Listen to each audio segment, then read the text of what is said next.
اور وہ بالکل جو ایک جمہوری طریقہ ہے، جمہوری رستہ ہے، بات چیت کا رستہ، تو وہ انہوں نے وہی اسی کی نشاندہی کی ہے، اسی کی نشاندہی کروائی اور کہا ہے کہ اسی رستے پہ ہی عمل کر کے یا اس پہ چل کے جو ہے بات چیت کا آگے رستہ جو چلے گا، جو بات آگے کھلے گا، بڑھے گا، تو اسی پہ ہی بات ہو سکتی ہے۔ اور ایک پرول کی بھی بات آئی، اور میں آپ کے اس پلیٹ فارم سے یہ بھی شیئر کروں گا کہ یہ بھی تاثر دیا گیا کہ حکومت خود اپنے تئیں پرول پہ ریلیز کر دے یا رہا کر دے۔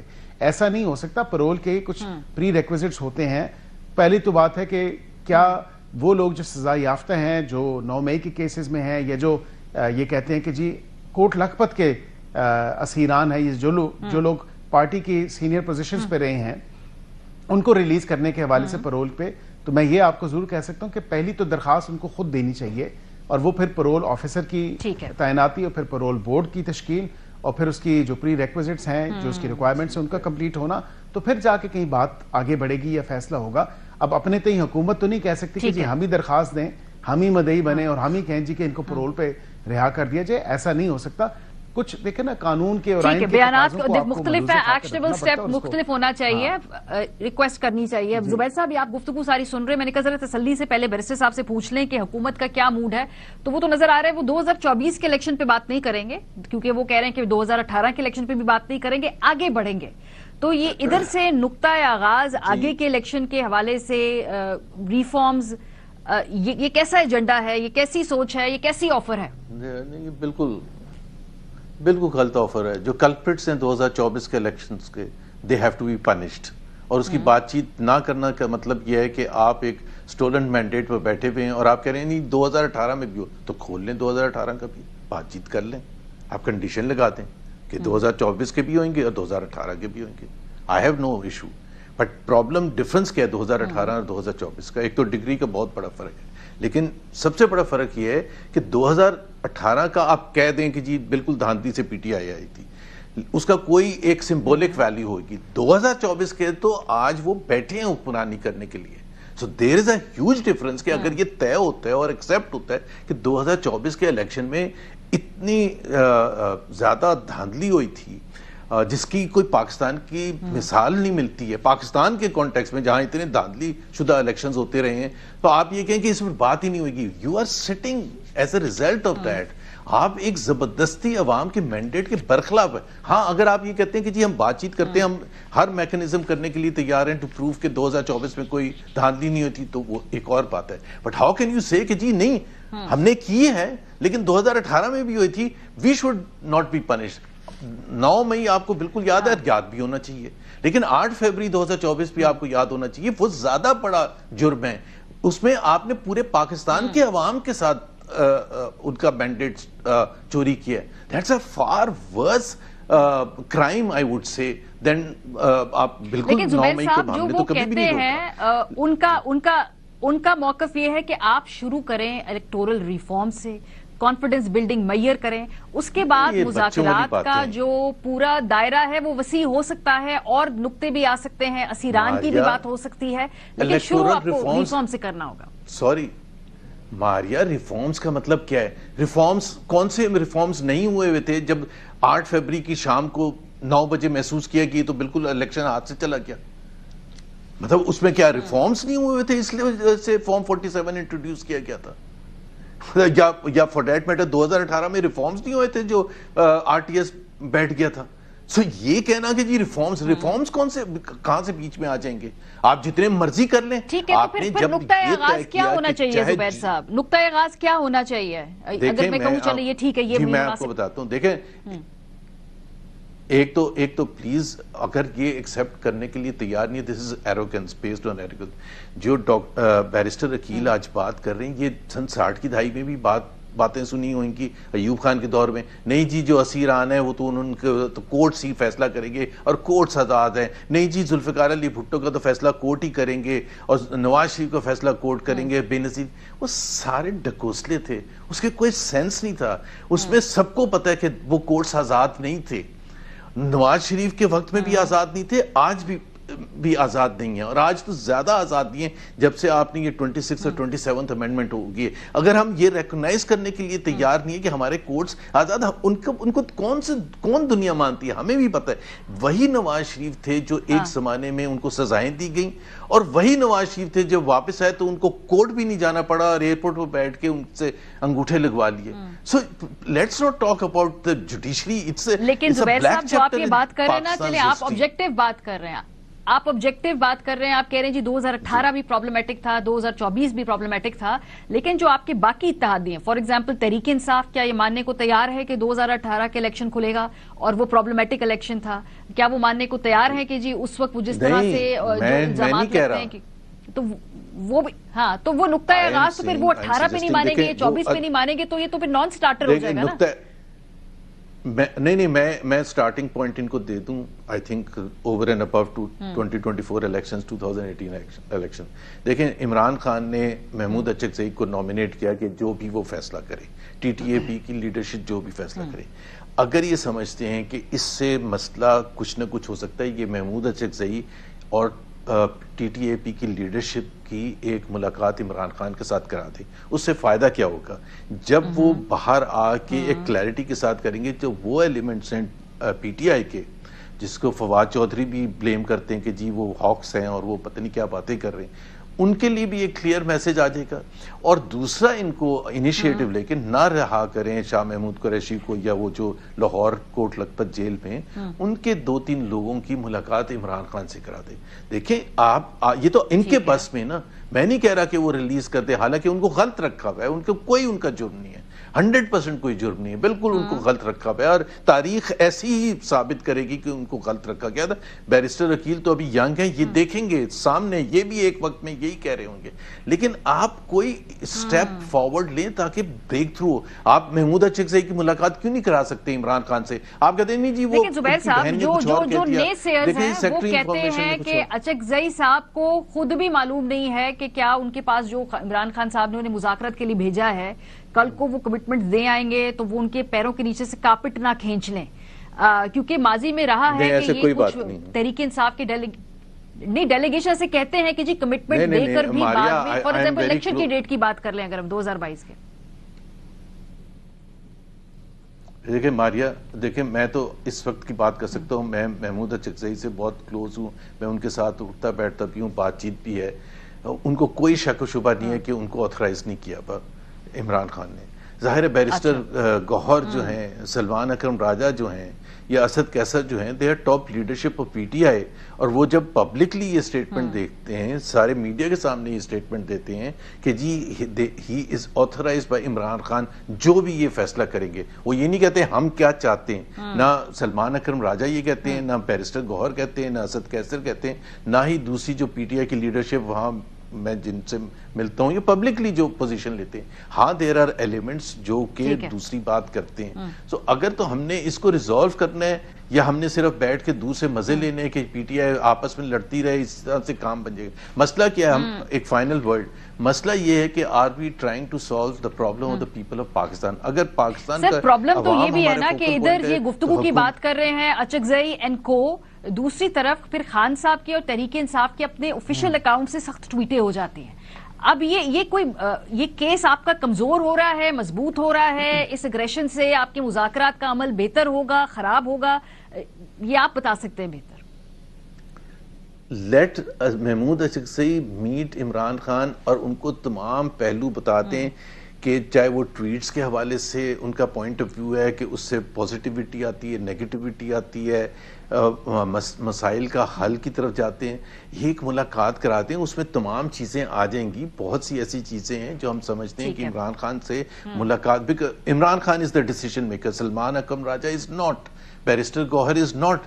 تو وہ جو ہم جب بات کر رہے ہیں کہ جی جب عمران خان یہ کہتے ہیں کہ ٹی ٹی اے پی کی لیڈرشپ کو میں نے آتھرائز کر دیا ہے، تو ٹی ٹی اے پی کی لیڈرشپ کی بھی تو کوئی ہوں گے کہ جی ہم یہ سجیسٹ کرتے ہیں گوئنگ فارورڈ یہ کریں.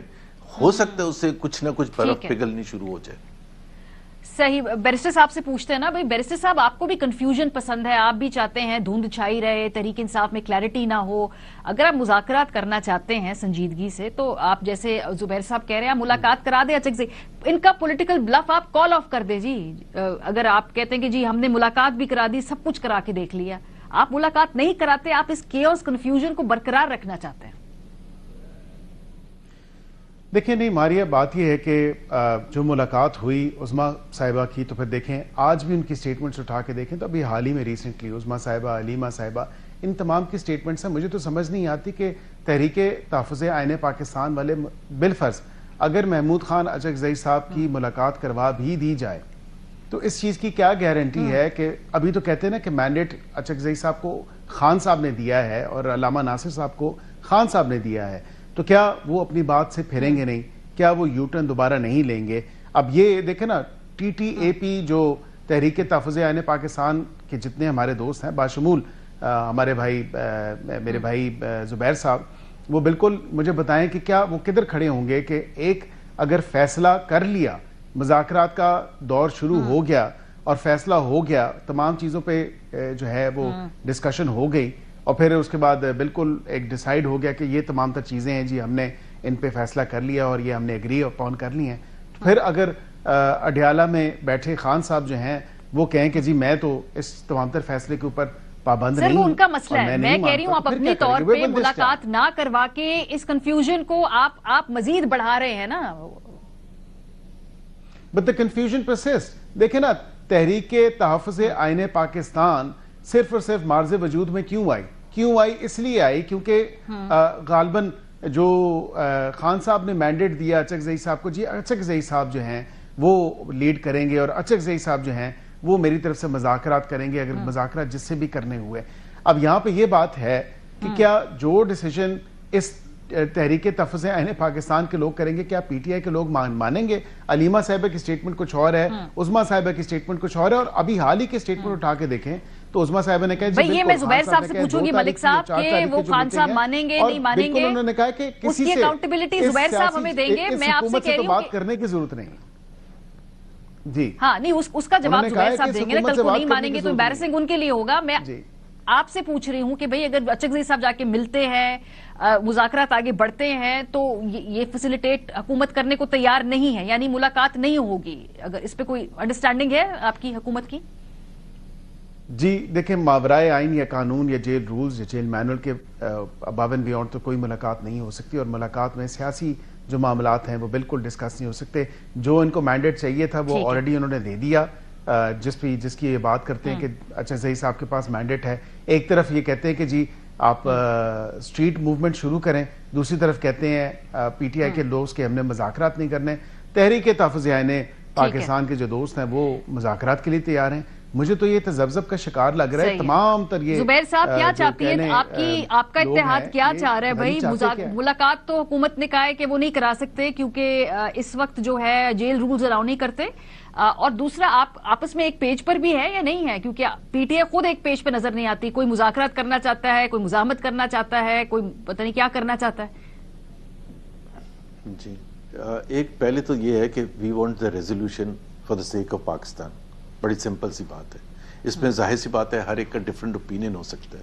کچھ لوگ آپ نے کہا مزاحمت پہلے کرنا چاہتے ہیں اور پھر کچھ لوگ ہیں مفاہمت کی بات کرتے ہیں، اور یہ ہر دور میں ہوتا ہے. جب P M L N opposition میں تھا تو شہباز شریف صاحب مفاہمتی گروپ کو لیڈ کرتے تھے اور مریم نواز مزاحمتی گروپ کو لیڈ کرتے تھے، اور اتنی تفریق تھی کہ بیرسٹر عقیل تو اس وقت افیکٹو نہیں تھے، اتنا ایکٹیو نہیں تھے. جاتی عمرہ نہیں آتے تھے مفاہمتی گروپ کے لوگ، جاتی عمرہ نہیں آتے تھے، 10 میل قریب بھی نہیں آتے تھے. سو یہ تو ہوتا ہے. اب اس وقت بھی اور اب دیکھیں بات بڑی سمپل سی بات ہے.